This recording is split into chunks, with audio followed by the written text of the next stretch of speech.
आत्मा का सफर। गांव के किनारे एक पुराना और शांत घर था।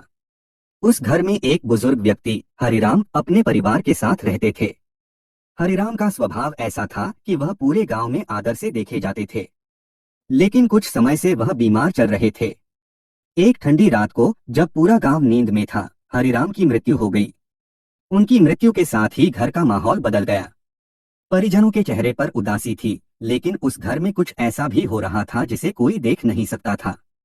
हरिराम की आत्मा अपने शरीर से अलग हो चुकी थी, लेकिन उसे इस बात का एहसास नहीं था। वह अब भी वहीं खड़ी थी, अपने बच्चों और पोते पोतियों को रोते हुए देख रही थी। उसकी समझ में नहीं आ रहा था कि यह सब क्या हो रहा है। अचानक उसे एक अजीब सी आवाज सुनाई दी, जो उसके ठीक पीछे से आ रही थी। हरिराम, तुम्हारा समय समाप्त हो गया है। अब तुम्हें इस संसार से विदा लेना होगा। हरिराम मुड़े तो उन्होंने एक रहस्यमयी छाया को देखा। वह छाया गहरी और डरावनी थी, लेकिन उसकी आवाज शांत और गूंजती हुई थी। तुम कौन हो? हरिराम ने पूछा। मैं तुम्हारा मार्गदर्शक हूँ।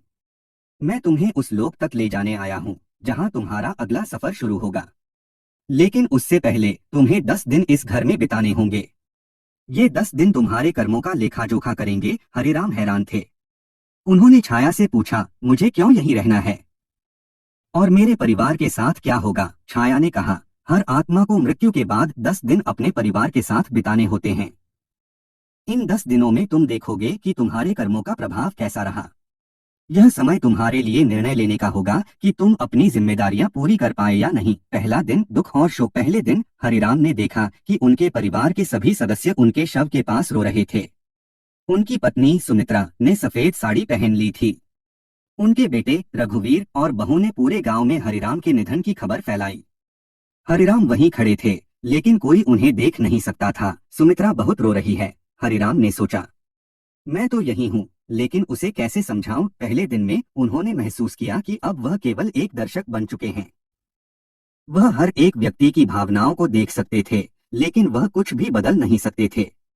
दूसरा दिन, पहला संकेत। दूसरे दिन सुबह सुबह हरिराम ने देखा कि उनके बड़े बेटे रघुवीर ने एक पुजारी को घर बुलाया। घर में हवन और पूजा की तैयारी हो रही थी। पुजारी ने कहा, इनकी आत्मा की शांति के लिए यह विधि जरूरी है। हरिराम को एहसास हुआ कि यह पूजा उनके लिए हो रही है। लेकिन तभी उन्होंने देखा कि उनके छोटे बेटे मनीष का व्यवहार अजीब हो रहा था।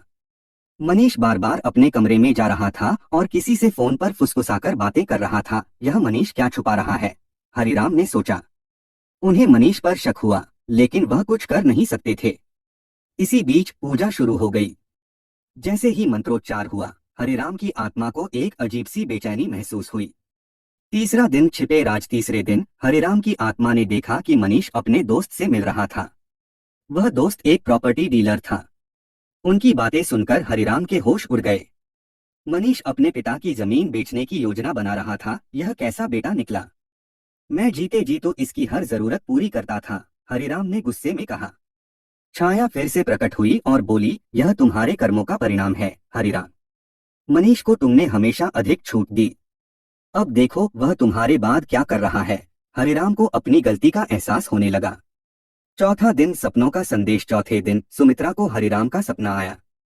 सपने में उन्होंने देखा कि हरिराम उनसे कुछ कहना चाह रहे हैं, लेकिन उनकी आवाज सुनाई नहीं दे रही थी। जब वह उठीं तो उन्होंने पुजारी से इसका मतलब पूछा। पुजारी ने कहा, आपके पति की आत्मा कुछ कहना चाहती है।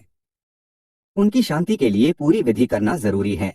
हरिराम यह सब सुन रहे थे और सोच रहे थे कि वह अपनी बात कैसे पहुंचाएं। पांचवा दिन, रिश्तों की सच्चाई। पांचवें दिन घर का माहौल और भी गंभीर हो चुका था। हरिराम की आत्मा ने देखा कि सुमित्रा ने अपने दोनों बेटों को बुलाकर जमीन जायदाद का बंटवारा करने की बात छेड़ दी। सुमित्रा को डर था कि उनके बाद दोनों भाई झगड़ा करेंगे। रघुवीर ने शांत स्वर में कहा, माँ, पिताजी की इच्छा हमेशा यही थी कि घर संयुक्त परिवार के रूप में रहे। मैं नहीं चाहता कि कुछ भी बंटे। लेकिन मनीष ने तपाक से कहा, संयुक्त परिवार जैसी बातें अब पुरानी हो चुकी हैं। मुझे अपना हिस्सा चाहिए। हरिराम की आत्मा को यह सुनकर गहरा आघात पहुंचा। छाया फिर प्रकट हुई और बोली, हरिराम, देखो कि मनीष की यह सोच कहाँ से आई। क्या तुमने अपने जीवन में कभी धन को लेकर उसे लालच सिखाया था? हरिराम सोच में पड़ गए। उन्हें याद आया कि कैसे उन्होंने हमेशा मनीष की हर मांग पूरी की थी, चाहे वह उचित हो या नहीं। उन्होंने उसे हर बार समझाने के बजाय उसकी इच्छाओं को प्राथमिकता दी। क्या मैं ही इसका जिम्मेदार हूँ? हरिराम ने दर्द भरे स्वर में कहा। छाया बोली, सच को स्वीकार करना पहला कदम है, लेकिन अब तुम्हें देखना होगा कि यह परिवार अगले कुछ दिनों में क्या मोड़ लेगा। छठा दिन अजनबी की दस्तक। छठे दिन दरवाजे पर एक अजनबी दस्तक देता है। वह एक बूढ़ा साधु था जिसने सफेद वस्त्र पहन रखे थे। सुमित्रा ने उसे बैठने के लिए कहा। साधु ने कहा, यह घर अब अशांत है। मुझे यहाँ किसी आत्मा की बेचैनी महसूस हो रही है। यह सुनकर हरिराम की आत्मा चौकन्नी हो गई। साधु की आंखें गहरी थीं और ऐसा लगता था जैसे वह हरिराम को देख सकता हो। क्या यह साधु मुझे देख सकता है? हरिराम ने सोचा। साधु ने परिवार से कहा, तुम लोगों को केवल बाहरी कर्म नहीं बल्कि अपने मन और रिश्तों को भी शुद्ध करना होगा।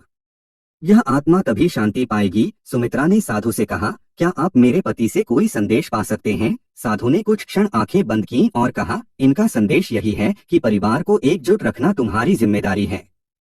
इनके जाने के बाद तुम्हारा सबसे बड़ा धर्म है कि किसी को भी घर से अलग न होने दो। हरिराम यह सुनकर संतोष महसूस कर रहे थे, लेकिन वह अब भी जानना चाहते थे कि मनीष क्या करने की योजना बना रहा है। सातवां दिन अतीत का सामना। सातवें दिन हरिराम की आत्मा को एक और रहस्य का पता चला। उन्होंने देखा कि मनीष एक पुराने संदूक से कुछ कागजात निकाल रहा था। वह कागजात हरिराम के नाम पर रखी एक जमीन के थे जिसके बारे में किसी और को जानकारी नहीं थी। तो मनीष इस जमीन के बारे में जानता है, हरिराम ने सोचा। मनीष ने अपने दोस्त से फोन पर कहा, अगर यह जमीन मेरे नाम हो जाए तो मैं इसे तुरंत बेच दूंगा। हरिराम का गुस्सा अब बढ़ने लगा था। वह चीखकर मनीष से कुछ कहना चाहते थे, लेकिन उनकी आवाज किसी को सुनाई नहीं दे रही थी। छाया फिर से प्रकट हुई और बोली, हरिराम, तुम्हें केवल देखना है, कुछ भी करना तुम्हारे हाथ में नहीं है।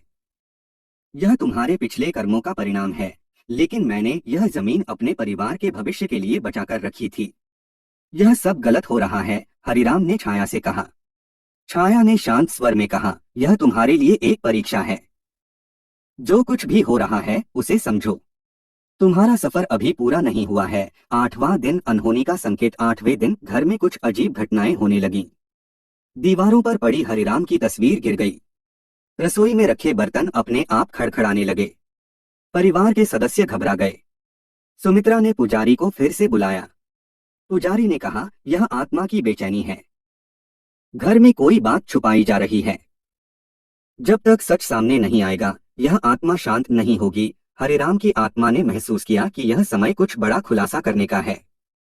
नवां दिन सच का उजागर होना। नवां दिन आते आते परिवार में तनाव बढ़ चुका था। मनीष और रघुवीर के बीच जमीन के मुद्दे पर बहस छिड़ गई। मनीष ने रघुवीर पर झूठे इल्जाम लगाए कि वह सारी जायदाद अपने नाम करना चाहता है।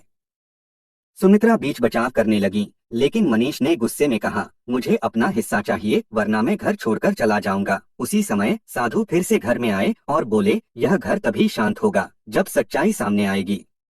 हरिराम की आत्मा कुछ कहना चाहती है। साधु ने मंत्रोच्चार शुरू किया। हरिराम की आत्मा को लगा कि उनकी आवाज अब सुनी जा सकती है। उन्होंने जोर से कहा, मनीष, मैंने यह जमीन तुम्हारे लालच के लिए नहीं, परिवार के भविष्य के लिए रखी थी। इसे बेचने की कोशिश मत करो। मनीष स्तब्ध रह गया। उसकी आंखों में डर और पछतावा था। 10वां दिन मुक्ति का समय। 10वें दिन हरिराम की आत्मा ने देखा कि मनीष ने परिवार से माफी मांग ली। उसने जमीन के कागजात सुमित्रा को सौंप दिए और वादा किया कि वह अब किसी भी तरह का विवाद नहीं करेगा। छाया ने हरिराम से कहा, अब तुम्हारा काम पूरा हो गया है। तुम्हारे कर्मों का परिणाम तुमने देख लिया। अब समय है कि तुम इस संसार से विदा लो। हरिराम की आत्मा ने अपने परिवार को अंतिम बार देखा। उन्होंने महसूस किया कि उनके परिवार ने अब सबक सीख लिया है। उन्होंने आंखें बंद कीं और एक उज्जवल प्रकाश में लीन हो गए। आत्मा का सफर समाप्त हो चुका था, लेकिन उनके परिवार के लिए यह एक नई शुरुआत थी। समाप्त।